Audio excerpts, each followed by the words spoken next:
Olá pessoal, tudo bem? Então estamos aqui no nosso período de quarentena.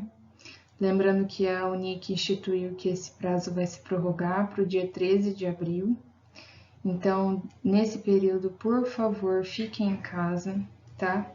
O assunto é sério, a nossa estrutura médica não comporta tantos pacientes doentes, tá? Então, por amor a vocês, por amor ao próximo, fiquem em casa, ok? Tô gravando esse vídeo hoje, sábado, e a expectativa é que o maior contágio vai acontecer entre hoje e quarta-feira. Mas se eu tenho fé que vocês também vão fazer a parte de vocês e transmitam essa informação para as outras pessoas. Quanto menos contato você tiver com outras pessoas, menor essa chance, porque aí a janela, né, de pelo menos 7 dias entre ter o contato e começar a iniciar os sintomas reduz, porque as pessoas não vão se contaminar porque não vão ter contato uma com as outras. Então, vamos tomar as medidas que são necessárias, tudo bem? Quanto à nossa rotina de estudos, ela vai permanecer aqui via online por esse período.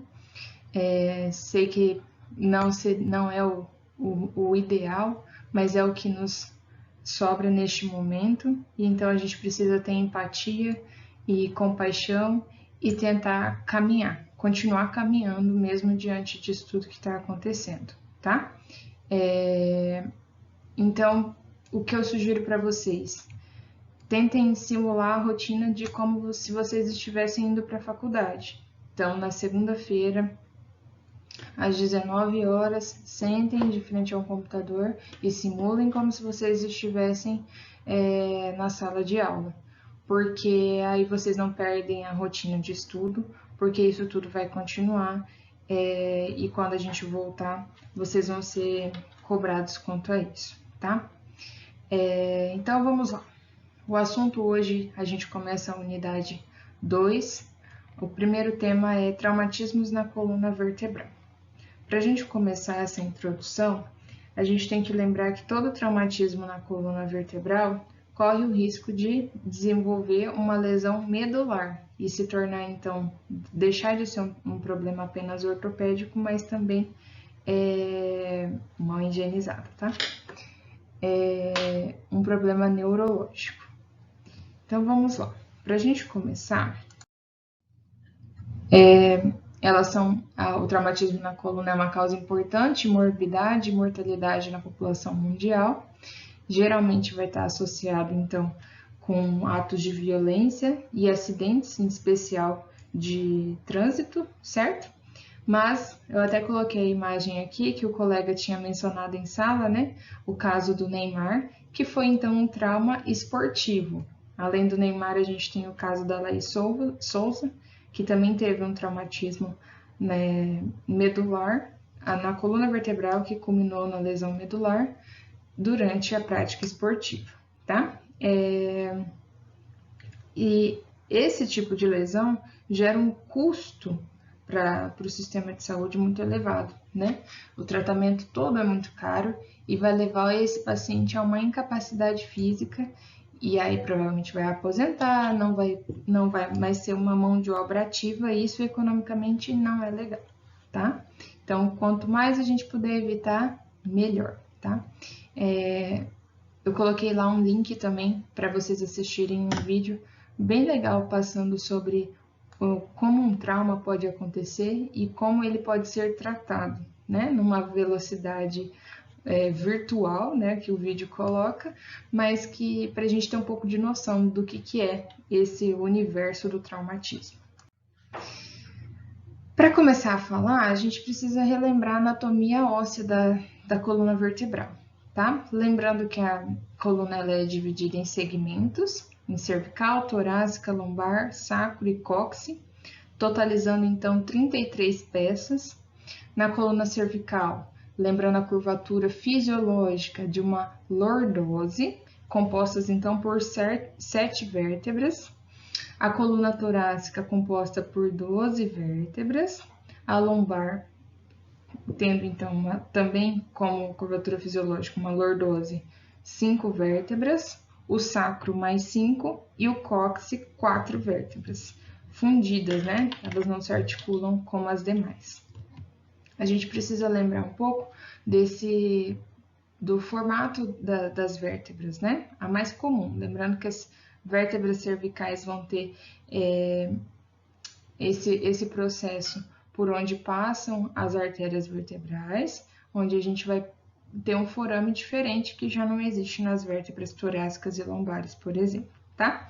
Mas, no geral, as vértebras são compostas pelo corpo, processo espinhoso e processos transversos nas laterais. Entre uma vértebra e outra, nós vamos ter o disco intervertebral, composto na sua porção externa pelo anel e no centro pelo núcleo pulposo, tudo bem? Quando existe uma hérnia de disco, o que acontece? Esse anelzinho aqui que envolve, ele se rompe e o núcleo pulposo extravasa, tudo bem? Isso é uma hérnia verdadeira, tá? A famosa imagem do babalu, né? Que quando a gente aperta o babalu, ele solta aquele líquidozinho, o caldinho, né? Como se o caldinho fosse o núcleo pulposo. E lembrando que no centro das vértebras passa, então, o canal medular, que é onde passa a nossa medula espinhal, que faz parte, então, a medula espinhal, que nessa imagem em amarelo, faz parte do sistema nervoso central. Então, qualquer lesão neste nível da medula, eu considero que o indivíduo tem uma lesão do sistema nervoso central, tudo bem? Com todo o comprometimento motor, sensitivo, que uma lesão neurológica provoca, tá? E aí, o primeiro tipo de trauma que o livro traz para vocês é a fratura de côndilo occipital. Onde está esse côndilo occipital, né? É a ligação entre o osso occipital do crânio com a primeira vértebra que nós temos, que é o atlas, tudo bem? Lembrando que as vértebras cervicais, atlas e axis, C1 e C2, respectivamente, elas são vértebras atípicas, que elas não têm o mesmo formato que as outras, a partir de C3 até C7, tudo bem? Elas são menores. C1, dificilmente a gente consegue palpar ela, porque ela está quase que fundida no occipital, tudo bem? Mas em alguns pacientes a gente consegue palpar sim C1, tá? Não tem, então, um processo espinhoso tão proeminente para facilitar essa palpação, e ela se encaixa, essa base essa estrutura do atlas se encaixa no côndilo occipital. Então, os côndilos occipitais se encaixam nas fossas da vértebra atlas, tudo bem? Que é a primeira vértebra, é a C1. Então, imagina como que o indivíduo vai conseguir fraturar nesse local, tudo bem? Tem que ser um trauma, que a gente já vai ver mais pra frente como é que ele acontece. Mas antes disso, eu quero relembrar para vocês duas estruturas ligamentares que são importantes. Ligamento alar, que vai ligar o dente da axis, que é a C2, ao arco posterior de atlas, tudo bem? E esse ligamento, o alar aqui, ele vai estabilizar os movimentos em rotação da cabeça, dessa porção de cervical alta, tudo bem? De C1, C2 até C3, a gente fala de cervical alta. De C3 até C7, cervical baixa, tá? Ou inferior e superior, enfim.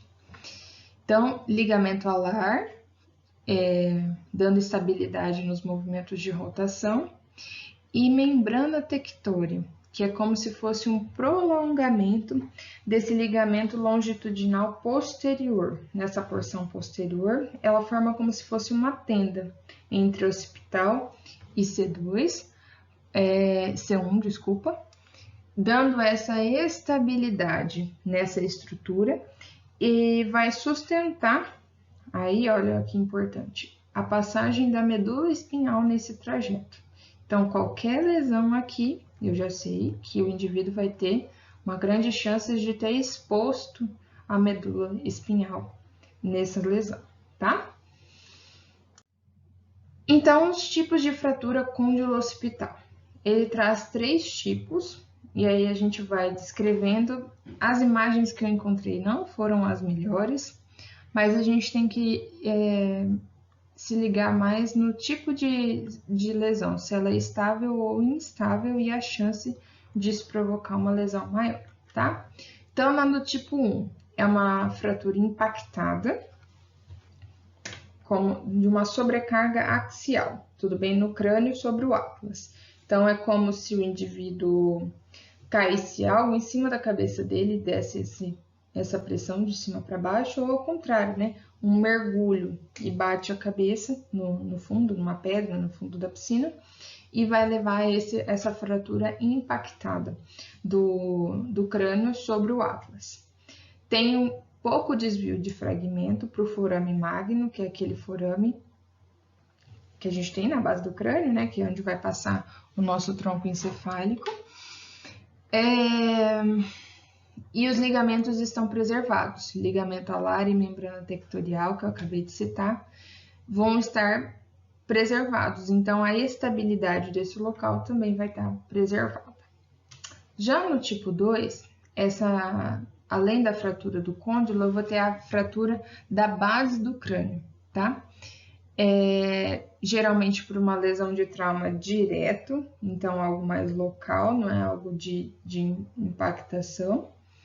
E os ligamentos também vão estar preservados, então não vai ser uma lesão instável. Já no tipo 3, aí sim fica mais grave porque ela se torna instável. É uma fratura com avulsão do côndilo occipital provocada pelo ligamento alar. Então, aquele ligamento alar que iria sustentar esse movimento de rotação, ele está lesionado com possível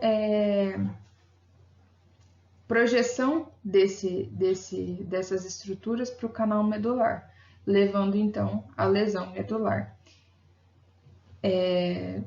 Podendo então dar um caso gravíssimo, levando o indivíduo à morte, porque nessa região da cervical, onde a gente tem os centros, né, vitais. Então, uma lesão medular com grandes fragmentos para dentro da medula pode levar o indivíduo a óbito, tá? Quanto ao diagnóstico, a melhor forma de diagnóstico é uma tomografia, tudo bem? Aqui a gente vê uma tomografia mostrando essa imagem de baixo para cima, né?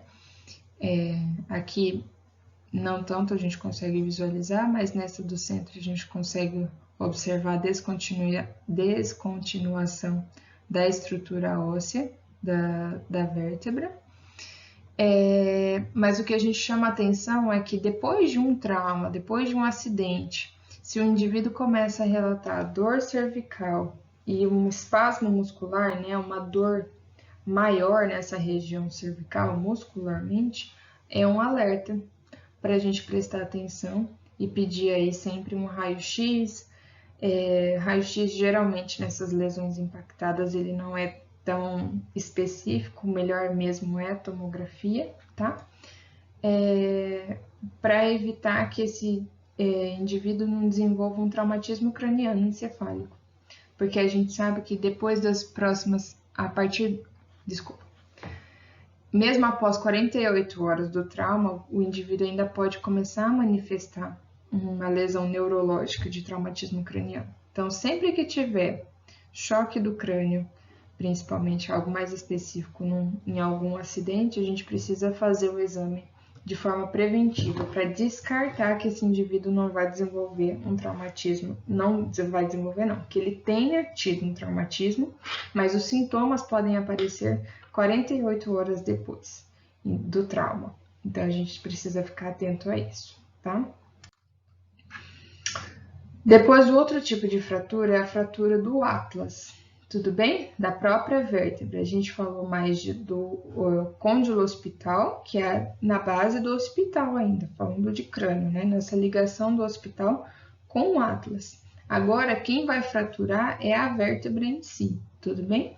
Também vem por um mecanismo de compressão do crânio,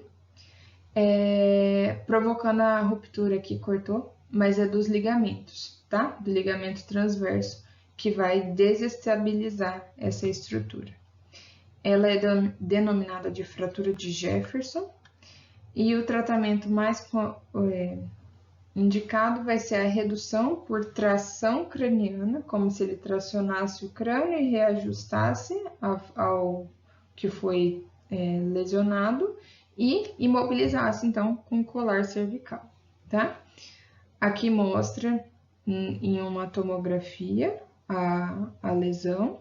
Essa lesão, geralmente, ela vem nas estruturas mais frágeis do atlas, que é o arco anterior e o arco posterior. Quando a gente vê lá na aula de anatomia, se vocês lembrarem, o atlas é pequenininho, é um osso frágil, né? Então, um impacto direto de compressão, isso pode ser fraturado com mais facilidade. Então, o arco anterior e posterior, onde vai haver essa fratura do atlas, aqui na tomografia e no desenho, para ilustrar um pouco melhor, tá? O outro tipo de lesão pode ser uma luxação atlantoaxial. Então, uma luxação, um deslocamento, né? A gente já falou que a luxação é um deslocamento articular. Então, um deslocamento do atlas, que deveria estar aqui em cima, e do ápice aqui embaixo. Então, eles vão deslocar. Mas pensa bem que esse deslocamento, como é perigoso. Por quê? O atlas se encaixa, olha aqui na imagem, ele se encaixa no ápice como se fosse uma catraquinha de porta, né? Porque eu tenho o dente, o processo ósseo do ápice no formato de um dente, né? Esse acidente anatômico, lembrei a palavra, que é o dente do ápice, que se encaixa no atlas. Então, eles estão aqui, imagina aqui, o dente do ápice se encaixa no atlas, né? Então, eles têm uma ligação forte. Como que eu vou tentar luxar isso? Para ele se deslocar, o risco de fratura desse dente do ápice é grande. E aí, esse dente do ápice fratura e pula aqui para dentro da medula espinhal, do canal medular. E aí que a lesão é grave, tá? Então, essa é um tipo de lesão raro e dificilmente o indivíduo sobrevive a um tipo de lesão dessa, tá? Então, ela vem acompanhada dessa fratura do dente do ápice, por ruptura do ligamento transverso, que é o ligamento que dá essa sustentação do dente sobre o atlas, levando então a uma lesão medular. Essa instabilidade nessa região é comum, tá bom? É comum, não é uma regra, em pacientes que têm artrite reumatoide ou que têm displasia do dente do ápice, tá? Ou também em pacientes com síndrome de Down. O livro de vocês não cita isso, mas eu gosto de lembrar que é essa instabilidade cervical que a criança com síndrome de Down tem, que ela pode ser só na primeira infância ou perdurar ao longo da vida do paciente. Então, por isso que o paciente com síndrome de Down pode fazer qualquer tipo de esporte com cautela. Tudo bem? Por exemplo, não vai fazer um freestyle, dançar, colocando a cabeça no chão e rodando, né? Atividades com impacto maior, com risco de lesão nessa cervical maior, precisa ter cautela, porque ele já tem essa instabilidade a qualquer trauma. Mesmo que não seja de alta energia, pode levar a essa luxação e levar o indivíduo a óbito, tá? O diagnóstico é feito por meio de radiografia, incidência em perfil, né? Aqui de lado. Inflexão e extensão da cervical para observar o posicionamento das vértebras nesses movimentos. O tratamento sempre vai ser cirúrgico, com uma artrodese, né? Uma fixação dessas duas vértebras. E aí ele vem falando da fratura do dente do ápice, que pode acontecer lá no tipo na luxação entre o atlas e o ápice, ou por mecanismos de cisalhamento, que a gente fala de afastamento, em algum outro tipo de trauma. Mas geralmente ele vai ter que luxar, né, entre atlas e ápice, para conseguir fraturar ali, porque, como eu disse antes, as estruturas estão encaixadas umas nas outras. Então, aqui tem a classificação de Anderson e Alonso, que o livro de vocês traz, classificando ela em tipo 1, 2 e 3. No tipo 1, ele vai ter a fratura do ápice do dente, do tipo 2, da base do dente, e do tipo 3, do corpo vertebral, tudo bem? A mais difícil de consolidar vai ser a do tipo 2, porque eu sei que os fragmentos, a chance disso aqui ser recolocado vai ser menor. Aqui o tamanho da estrutura é um pouco maior. E ali é menos movimento, é como se o próprio ligamento transverso que a gente viu ali na outra imagem já segurasse esse fragmento ósseo ali, tá? O indivíduo pode ter uma hiperflexão da cervical e aí o fragmento do dente vai se deslocar para a porção anterior, ou fazer um mecanismo em hiperextensão e esse fragmento se deslocar para a porção posterior, tá? Lembrando que para o anterior ele vai jogar então para dentro do canal medular, um risco de lesão medular maior. Depois, o outro tipo de fratura que ele coloca, a fratura do enforcado, nome feio, né? Então, vamos falar o nome científico, espondilolistese traumática do axis. Então, espondilolistese, não sei se vocês já ouviram esse termo, mas espôndilo vem de vértebra escorregando uma sobre a outra, tudo bem? E listese, fratura, listese vem de quebra. Tudo bem? Então, é um escorregamento da vértebra sobre a outra com fratura, tudo bem? De forma traumática, porque a gente pode ter uma espondilolistese mais comum lá na lombar, que ela não é traumática, às vezes o paciente tem, ela é assintomática e ele vive bem, obrigada, pro resto da vida. Mas aqui provavelmente vai ser um trauma, né? Seja por enforcamento, por tentativa de suicídio, enfim, porque a pessoa se expôs, mas vai ter uma fratura com deslizamento da vértebra uma sobre a outra. Então, lembra do axis, que tem aquele processo do dentinho que eu acabei de falar. Então, geralmente ela acontece por um movimento de hiperextensão com distração. O que é distração? Deslocar, né? Eu querer separar um segmento do outro. Então, ele hiperestende e traciona, tudo bem? Então, vai ter fratura dos pedículos de C2, que são essas estruturas. Lembra lá que a gente viu na anatomia da primeira foto? Com deslizamento do seu corpo vertebral sobre C3. Tá? Então, a gente tem C2 deslocando sobre C3 porque quebrou os pedículos que dariam essa estabilidade, tá? Geralmente, não compromete a medula espinhal, porque são lesões mais laterais, e a redução vai ser o tratamento, né? Vai ser colocar isso no lugar e imobilizar, tá?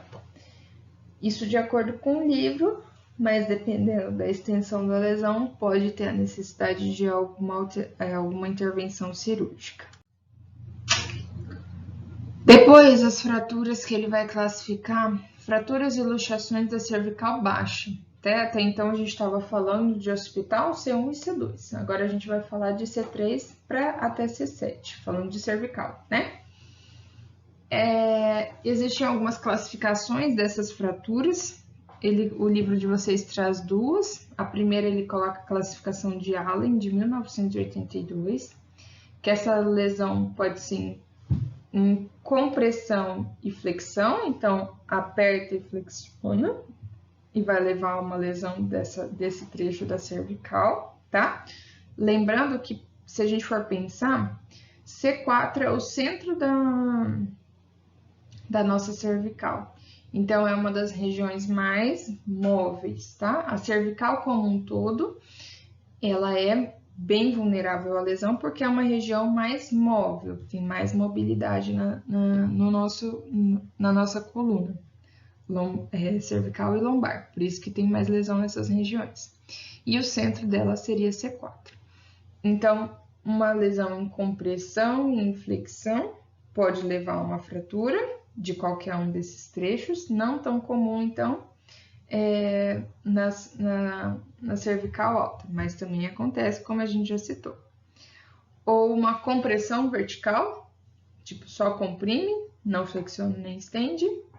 Uma distração com flexão, então ele traciona e flexiona.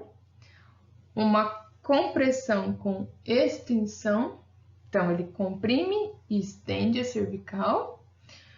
Uma distração com extensão, então ele traciona e estende, como se fosse lá a fratura do enforcado. E uma flexão lateral, quando cai assim, geralmente quando cai de moto, bate no meio-fio, né? Bate a cabeça no meio-fio, né? Traz essa fratura ou luxação em flexão lateral. Além disso, tem a classificação do grupo AO. Lá no livro traz a tradução dessa sigla AO, mas eu não vou conseguir pronunciar agora para vocês, tá? Mas tá ali escritinho. Em A, B e C. Nas fraturas do tipo A, são fraturas em compressão, só de apertar, tudo bem?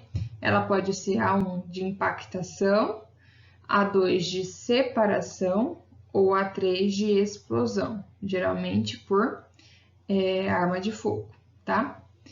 Do tipo B, uma lesão em distração, ele vai tracionar, tudo bem? Então, vai ser uma lesão posterior do corpo vertebral, vai estar íntegro, ou uma lesão posterior e a fratura do corpo vertebral, que é a porção maior que a gente tem na vértebra, ou uma distração anterior, ele traciona para frente, mais uma hiperextensão, tá? Depois do tipo C, em C1, fratura com luxação facetária unilateral, então, além de ele fratura e desloca. Depois do tipo C2, ele só desloca. E no tipo C3, fratura com separação do maciço articular. Fratura e um fragmento fica longe do outro, tá? Depois, finalizamos então o trecho de cervical, a gente vai falar das fraturas da coluna tóraco-lombar. O livro de vocês vai citar só esses tipos de fratura, cervical e tóraco-lombar, porque são as mais comuns. Pode ter fratura de sacro e de cóccix? Pode. A gente vai dar uma esboçada mais para frente. Mas não são tão comuns porque são regiões hipomóveis, né? Se mexem, mas se mexem pouco. Então, a chance de ter uma lesão é menor, tá? Então, elas também têm essa classificação do grupo AO, onde ela é classificada em A também como do tipo de compressão, e aí ela vai classificando A1 de impactada, A2 do split, que é o de separação, e A3 de explosão, de novo. Depois no B, também de distração, com ruptura e alongamento posterior, que aí então vai ter lesão além da estrutura óssea ligamentar, lesão ligamentar posterior, lesão óssea posterior ou em hiperextensão.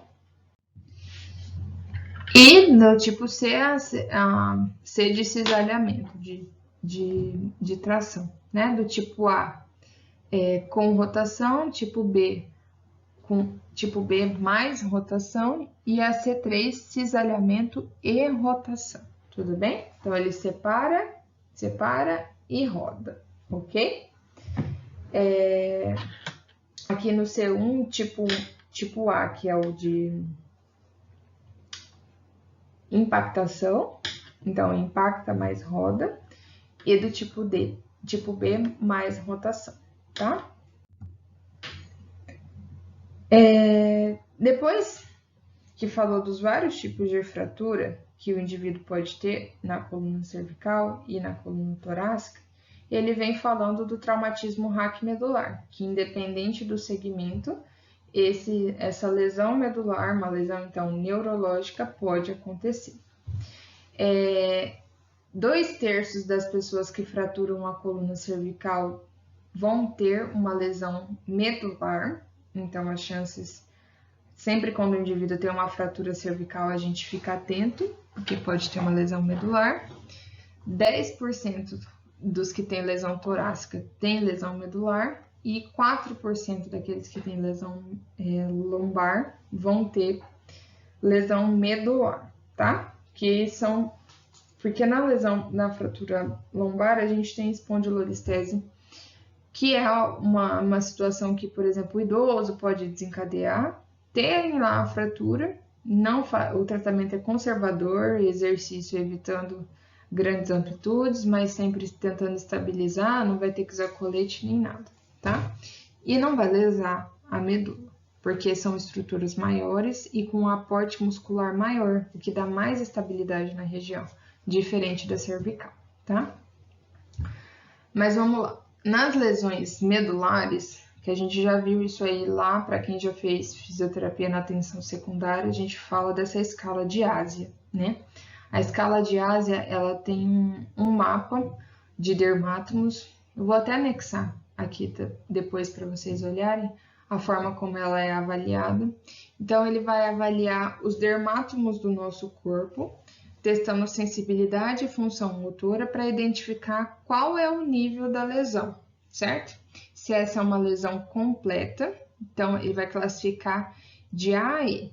Uma lesão completa é que não existe função motora ou sensitiva nos segmentos sacrais S4 e S5. O que isso quer dizer? Por exemplo, o indivíduo teve uma fratura de T6, né? Aqui é a nível dos mamilos, mais ou menos.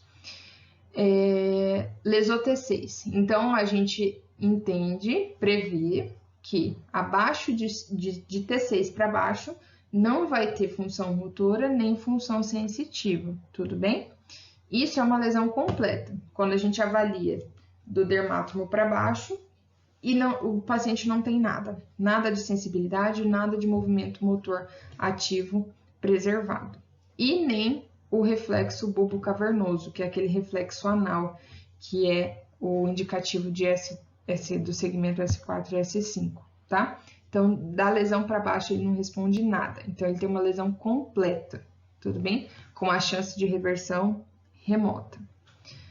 Depois, no tipo D, ele tem uma lesão incompleta, tudo bem? Então, ele vai ter preservação da sensibilidade, perda da força motora abaixo do nível neurológico, estendendo até os segmentos sacrais de S4 e S5.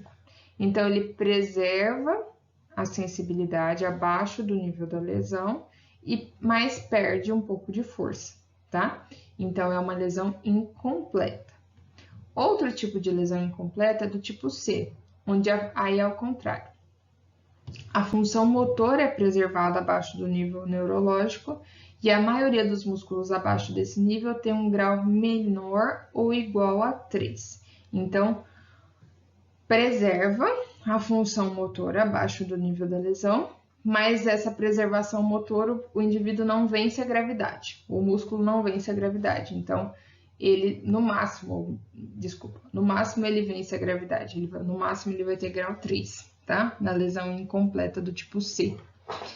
Já no tipo D, a função motora está preservada abaixo do nível e a maioria dos músculos abaixo do nível da lesão tem um grau maior ou igual a 4. Não apareceu ali, mas tem no livro de vocês, tá? Então, é um paciente que tem uma redução da força muscular, vamos falar assim, abaixo do nível da lesão, mas existe a preservação motora. Então, as chances da gente reabilitar esse paciente é muito maior, tá?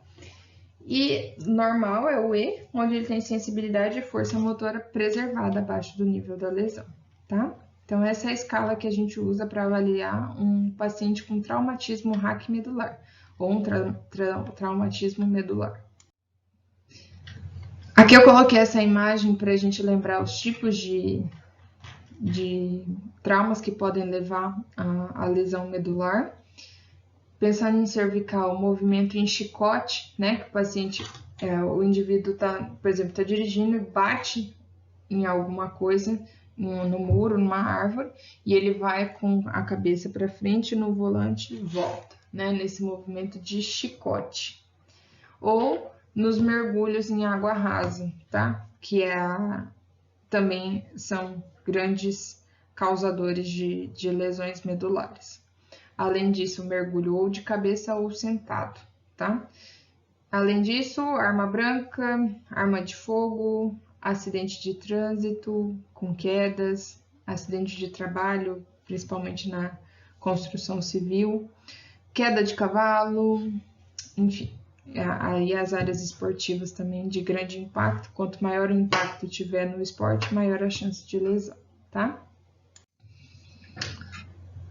A fisiopatologia desse traumatismo raquimedular. As áreas mais afetadas são C5 e C6, que são as regiões mais móveis da cervical, T12 e L2, que é o trecho de transição entre a torácica para a lombar, onde a gente tem mais movimento, é onde a gente tem chance de ter uma lesão maior, tá? O que acontece que vai ter uma lesão medular? Existe uma ruptura dos axônios, que são as estruturas do neurônio que vão compor essa medula espinhal também, dos axônios e dos vasos sanguíneos. Então, lesiona o tecido nervoso, lesiona o vaso sanguíneo. Leva a uma hemorragia local e edema, tudo bem? Então, o indivíduo vai entrar num momento que é chamado de choque medular. Logo após a lesão, ele está nesse momento de choque medular. Lá dentro do canal está tudo inchado. Então, todas as estruturas, tanto em cima quanto embaixo da lesão, estão edemaciadas e comprimidas. Então, eu ainda não sei o real nível da lesão, tudo bem? Só depois que esse edema cessar que eu vou saber qual o real nível da lesão, porque às vezes no choque medular, o paciente não sente nada, não movimenta nada, nem membro superior, nem membro inferior. E depois que esse choque, que esse edema reduz, que as estruturas deixam de ser comprimidas, aí sim eu vou saber o real nível da lesão, tá? Um dos testes que a gente usa para saber se o indivíduo saiu desse choque medular ou não é o reflexo bulbo-cavernoso. É um reflexo, um estímulo dado no clitóris ou no bolsa escrotal no clitóris da mulher ou na bolsa escrotal do homem, e eu vou observar se num estímulo rápido esse indivíduo vai ter contração anal ou não. Se ele tiver a contração anal, eu sei que o choque medular passou. Aí assim eu já posso avaliar a gravidade da lesão, o nível da lesão. Se esse reflexo ainda não existir, quer dizer que provavelmente ele ainda está em choque medular, tá? E ainda não dá para saber o real nível da lesão.